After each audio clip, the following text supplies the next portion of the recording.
were painfully honest about Annaoplis, could you just briefly describe what your 4 years were like there?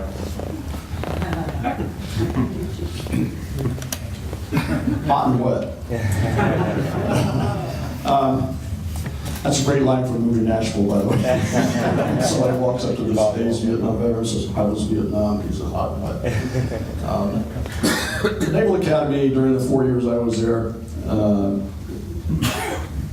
coincided, the 4 years I was there, coincided with enormous change in this country. The week that I reported to the Naval Academy, Lyndon Johnson signed the Civil Rights Act. That summer, within about 6 weeks, we had the Gulf of Tonkin incident, which actually began the major escalation in the Vietnam War. And those two issues intertwined constantly while we were at the Naval Academy. In fact, 1968, the year that I graduated, was a year of enormous turmoil. It was sort of a culmination of the worst points of both of those experiences. Martin Luther King was shot 2 months before I graduated. The Tet Offensive in Vietnam began in the late January, early February of 1968. Lyndon Johnson said he wasn't going to run for re-election, which kind of threw our political process into a spin.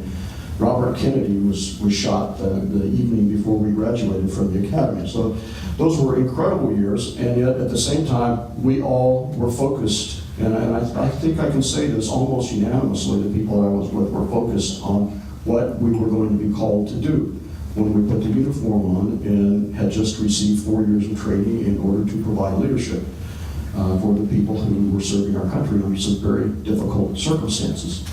And I'm not sure today that we even remember how difficult that war was, not just politically for the country, but on the ground, the battlefield on the ground in Vietnam. The United States Marine Corps in Vietnam lost 103,000 killed or wounded. We lost 3 times as many as we lost in the Marine Corps as we lost in Korea. We lost more total killed and wounded than we had in World War II.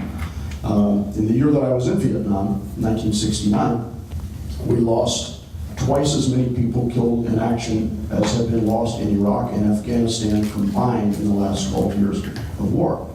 This was going on at a time when the country was really split, and quite frankly, our age group was really split among the people who were more in more successful universities and colleges and these sorts of things, and the other people who were out there doing this.